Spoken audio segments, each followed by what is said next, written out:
Swayam Prabha. Digital India. Educated India.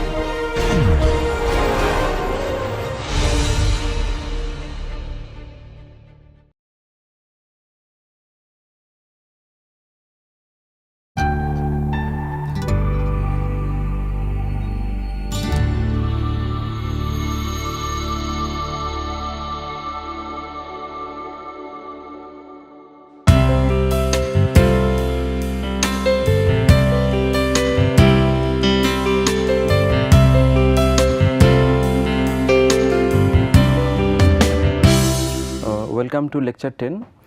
In this lecture we will discuss some basic or distinctive characters of non-municipal urban areas and Nagar Panchayats. In last few lectures we discussed the elements of the people, land and environment, which is very important for our cities.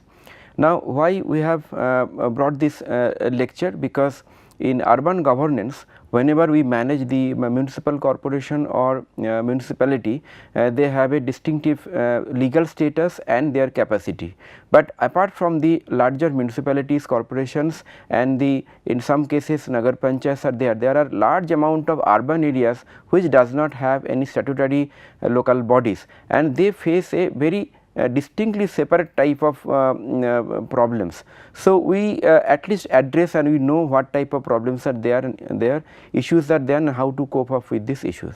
So, today we will discuss basically the non-municipal urban areas and Nagar Panchayats, their definition or the concepts, then nature of problems and also issues they face and how it can be addressed, what is the coping mechanism. So, let us start with the NMUs and the Nagar Panchayat.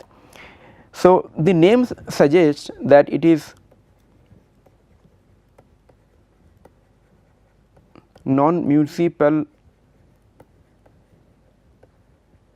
urban.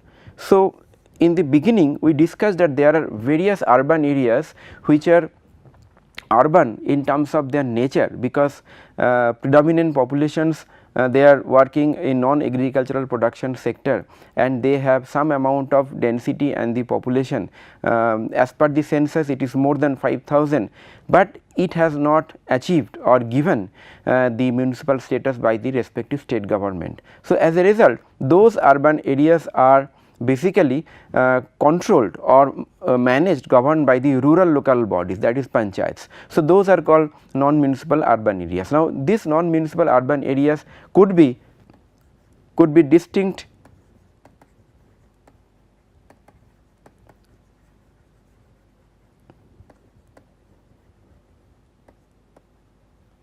urban settlement within block or panchayat area,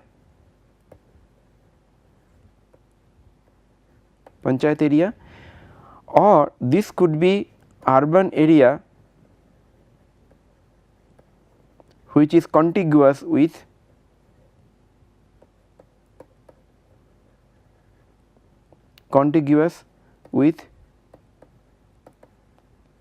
cities, that we call as outgrowth.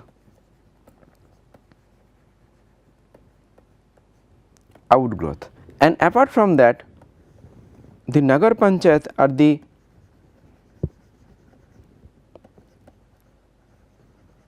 urban area which are given municipal status. Now, even though these are given municipal status in terms of the state act, both of them, the non-municipal urban areas and Nagar Panchayats, they face some typical problems. So, before we discuss the typical problem, let us see that what is the condition. In this chart you can see that there are a number of statutory towns, census towns, urban agglomeration and outgrowths. So, as per 2011 census we have about 4,000 statutory town, census town about another 4,000 and outgrowth about 1,000. So, if you see that the increase from 2001, which is 1 about 200% increase of the census town, which is basically non-municipal urban area, whereas because these are situated within the rural area. At the same time, if you see the number of outgrowths, it is also very huge, that is about 1000. Let us see few other examples. As per 2011 census, you can see the number of census town like West Bengal, it is about 780, whereas the statutory town is 124. You can see the case of Kerala 461, you can see the case of Uttar Pradesh, Gujarat and few other states who are showing a tendency to large number of census towns, that is non-municipal urban areas, and also outgrowth. Just see the number of outgrowths, the huge number of outgrowth are there in Madhya Pradesh, in Andhra Pradesh, in Gujarat. So, this outgrowth and census town, these are urban entity either isolated or in contiguous with the existing cities, but these are situated within the rural settlement or rural system, rural governance. So, this is areas of concern. So, this is a picture from the case of West Bengal. You can see that the population of about 92,000, 84,000, 50,000, 48,000, these are huge population, large settlement, but these are non-municipal urban areas. So, the question is, the large settlement like this, can it be handled at the panchayat level? Can they handle the effective service delivery which is required for the urban situation? Can they handle the service delivery like say solid waste management of an urban area? These are the questions. Let us see another picture, you will get some more ideas. In this picture you can understand, I have shown this picture earlier also, you can see that the outgrowth, these are the outgrowth area, how outgrowth areas developed in contiguity with the existing city, which is shown here in this is the existing city, and these are basically the rural governance area. So, outgrowth becomes a very typical and problematic area in terms of nearness to the city, because if since it is near very near to the city, the growth potential or the speed of the development will be very high, whereas it will be there in the whereas it is within the rural system. So, as a result, and the land value is very high. So, as a result there will be more development, but with less amount of control in terms of land and development control. So, more unscrupulous and unauthorized development will be there, real estate development will be there, less amount of quality control, and that kind of development will lead to a disaster situation, which is happening for most of the cities in India. So, let us see another picture. So, this is a common phenomenon in our country. These are some of the outgrowths population in West Bengal. You can see that a outgrowth of say 20,000 or 40,000, 14,000 or 12,000, this kind of bigger outgrowth, how this kind of bigger outgrowth can be there in contiguity of the city, and a city should immediately take the action either to redelineate their boundary to integrate this area within their city boundary, or a separate city authority can be there. Otherwise, these are going to be the future slums, because building development, real estate development without infrastructure and facility, that is what is happening in this outgrowth and the non-municipal urban areas. And this is common for most of the states. It is not an isolated case of West Bengal, Kerala or Gujarat, but it is the most of the states they have this type of problem. Now, what type of problem they face? Number is incompatibility of the urban governance. Why incompatibility? Because they are urban in nature, but they are getting a rural treatment in practical, in reality. Therefore, they are not entitled to get any benefit from the urban schemes. All the urban schemes which is discussed in this course module, like say Amrut, Smart City or Hriday or PMAY, they are not entitled to get all those benefits, whereas they are entitled to get the rural benefits from the rural schemes. Now, you can imagine that how it because of this incompatibility, the local bodies or the governing bodies, they are unable to govern the area, because the area is basically urban in nature. So, an urban nature is controlled and governed by a rural set of laws, that is the incompatibility in practice. Second is the demand and supply mismatch. One problem is that since the demand is there, which is urban in nature, they need better infrastructure, better amenities, facilities, better systems like solid waste management, etc. Whereas the schemes which they are getting, those are basically from the rural scheme or the rural development, and because of the mismatch, neither they are getting the adequate infrastructure and the benefit, and also there is cases of the wastage of the funding, because the funding which is coming under the rural scheme, that is either not spent or spent on paper which is not utilized. So, this kind of mismatch is always there for all these 4,000 non-municipal urban areas in our country and the outgrowth. So, this is very important issue. Third is the lack of urban infrastructure. You understand that since these urban areas are growing without right kind of governance, so it is like a growing baby without the guardian. So, since the guardian is not there, they do not get the adequate allocations, adequate food. So, that is the result which we find in the smaller urban areas, small and medium towns, or in the outgrowth area in our country. And Nagar Panchayats, they are also not out of this problem. The reason being, even though Nagar Panchayat they get the urban schemes, because but their capacity is so less that they also cannot fulfill the expectation of the people, because they do not have that capacity. So, capacity is another very important element in this whole discussion, that capacity of the NMUs and Nagar Panchayats are not enough to support the requirement of the people. So, the problems are manifold, either they do not get the adequate fund from the respective urban department, or they get the fund or they cannot deliver that fund in terms of results and the outcome because of the less capacity, or they get the fund, they may have capacity, but the nature of the problem is completely different, they cannot match or comply with that, because the nature is urban and the treatment is rural. That is the problem what is happening in the non-municipal urban areas. And revenue augmentation, what kind of revenue potential are there for this non-municipal area? Can they generate adequate revenue for the future development of that area? Because if those kind of areas are developed, they cannot sustain fully by the public funding. So, revenue, possible sources of the revenues are also important. So, this kind of problems can be tackled in a larger scale planning. Now, what could be the coping strategy? The first order of the coping strategy will be to identify and take a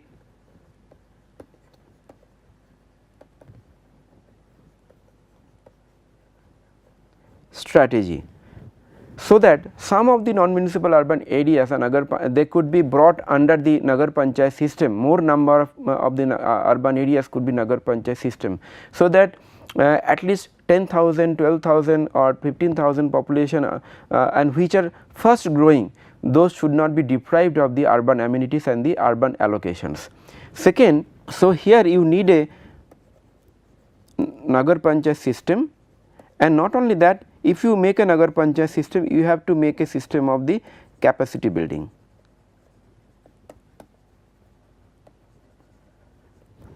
Second is, another very important coping strategy could be, we have discussed earlier that in 74th Constitutional Amendment Act, 17 jobs are given for the urban local bodies. Now, for a very small urban local bodies which is not very big, which is very small, like a panchayat or rural panchayat.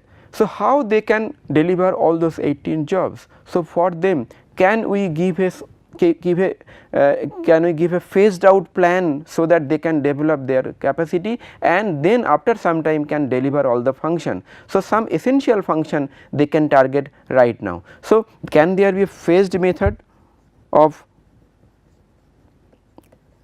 phased delivery of services, and there could be some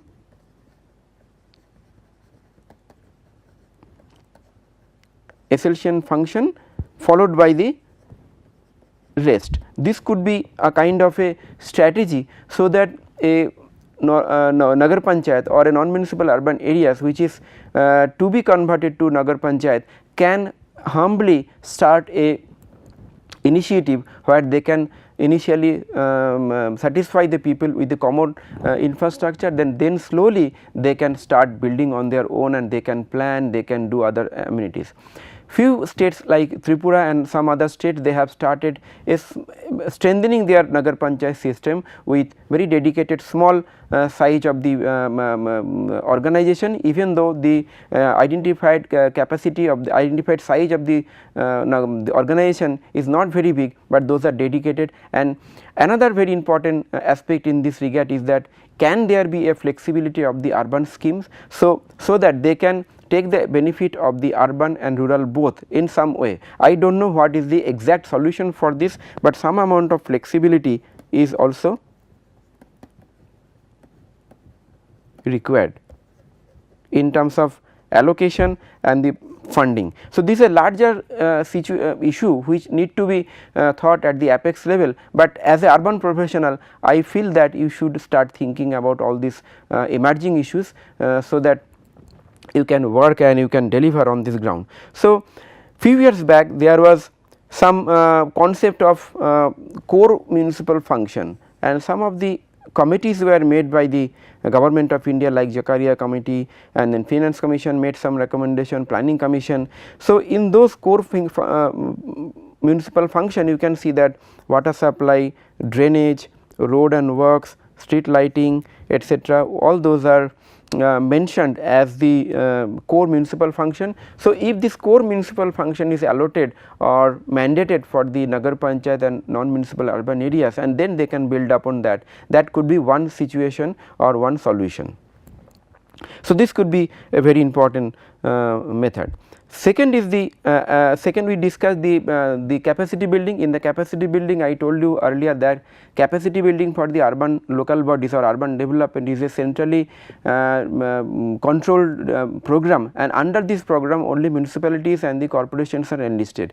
Can these smaller towns or small town or the Nagar Panchayat and the outgrowths or the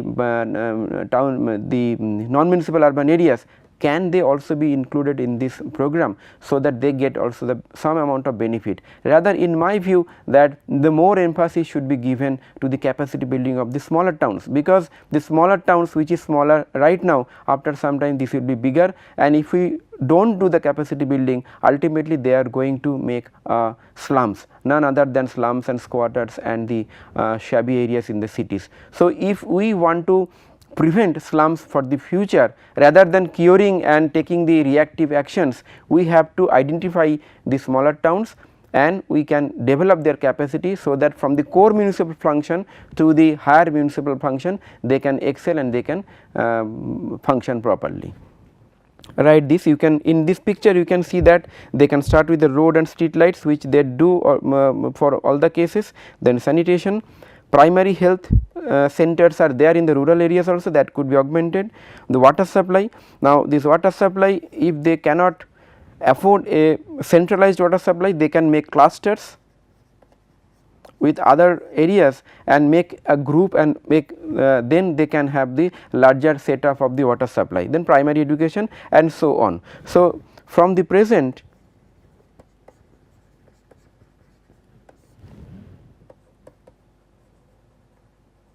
to future, this could be a progression of the non-municipal urban areas and the Nagar Panchayat. So, in short, let us see the basic strategies which we can do. The first is the reclassification. So, where we are discussing the flexibility of the urban areas and rural areas. Now, reclassification of the urban areas like from non-municipal urban areas to the Nagar Panchayat, and the Nagar Panchayat can be defined through different or the amendment in the act, so that they can be given some different set of job which is not comparable with the larger corporations and the municipalities. Apart from that, can a fast growing rural areas or the urban areas which has a very large industrial base or large functional base, can it be classified based on the industry or the functional? Those kind of issues also need to be thought at the state level, so that the fast growing urban areas which is not municipality right now, that can be, they can address the current problem. Second is the procedural simplification is the another issue in the urban areas, because we have seen that the large size of outgrowth are there. So, if you integrate the outgrowth, you have to redelineate your municipal limit. Now, this redelineation takes lot of time. Can the state government take adequate action to make the process faster, so that outgrowths are integrated in the included and integrated in the municipal authority. Second is the local governance frameworks of suburban areas. As I have told that NMUs can be converted to the Nagar Panchayat, outgrowths can be integrated in the existing city, and some amount of job distribution which can be redefined for the urban, for the Nagar Panchayat, that those kind of strategies could work in a better way. Then concept of core municipal service for the suburban areas, I have already discussed about it. So, core municipal service is essential. Capacity building also I have discussed.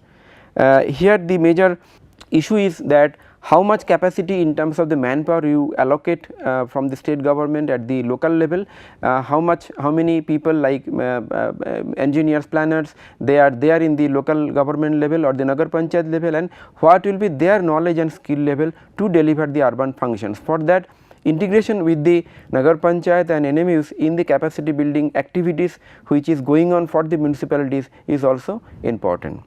Then the further point is the contextualization and procedural reform in centrally sponsored scheme.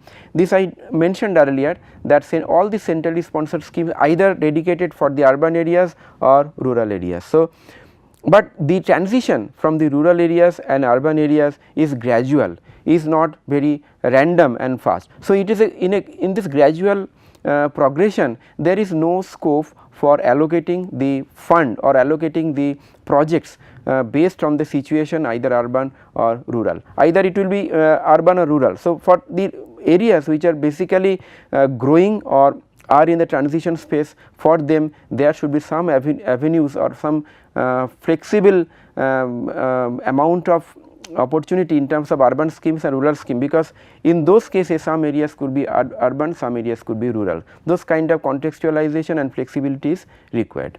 Final is the multiple criteria other than the population for determining the statutory town. In Municipal Act, if we have studied, because we had a lecture on the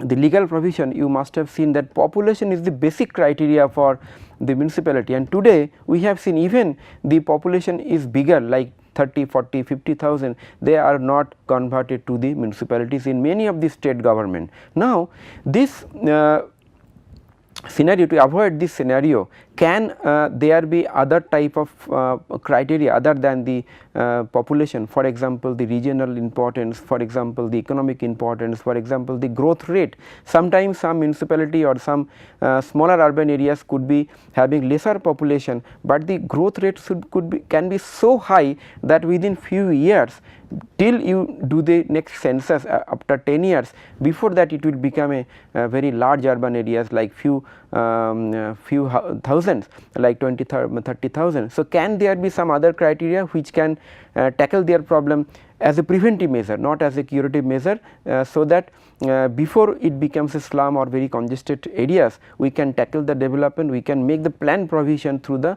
urban and rural schemes both. So, with this I conclude today's lecture on the non-municipal urban areas and the Nagar Panchayat. We discussed this element because apart from the municipal corporation and municipalities, these areas are there as a isolated urban areas, census urban areas within the rural system of governance or within the rural governance, and those are called non-municipal urban areas or census towns. At the same time, there are few urban areas which are growing in contiguity with the existing city, but again within the panchayat system. These two types of urban areas basically they face various kinds of problems. One is incompatibility in the urban governance, urban area, rural governance. Second is the demand supply mismatch. Demand is urban infrastructure, supply is from the rural schemes. Third is the lack of infrastructure. Because of this, there is a very low level of infrastructure, low level of quality control and capacity at the local level. And fourth is the capacity building, and fifth is the because of that there is a unintended development, and it can generate a future slum. The coping strategies what we discussed is that the redelineation and the faster delineation of the municipal limit to integrate and include the the outgrowth, the identification of the non-municipal urban areas which are very much fast growing and which needs to be converted to Nagar Panchayat immediately, and to delineate them as Nagar Panchayat and give some essential function to Nagar Panchayat with adequate facility and capacity, so that they can deliver those services. Instead of 18 function, maybe some core functions can be given all the transition areas under transition, and then some amount of flexibility in terms of allocation, funding and centrally sponsored schemes could be there. Those kind of coping mechanism, if we do, we can address the problems of the non-municipal urban and the Nagar Panchayat. Another initiative I would like to mention in the last, that is Government of India recently they have taken another scheme called Urban Mission. In this Urban Mission, the basic objective is to develop rural cluster into future urban areas. So, under this mission what they are doing, that if some rural clusters are together or some semi-rural clusters are together, they are identifying those cluster and developing those cluster as a future urban area. So, this urban mission can act also as a catalyst or can act as a complementary mechanism for the non-municipal urban areas as well, but that may not be the sufficient. Along with their urban mission, whatever we discuss, the actions and the strategies that need to be taken at the state level and the local level. So, next day we will start the discussion on the organization development, that means the basic elements within an organization and how those elements affect the functioning of the urban local bodies, all those matter we discussed. So, I just quickly mentioned the elements we discussed in this week. In this week we discussed the fundamentals of the urban governance, like the people, like the land, environment, and today we discussed the Nagar Panchayat system and the non-municipal urban areas. So, having said that, I thank you very much for attending this lecture.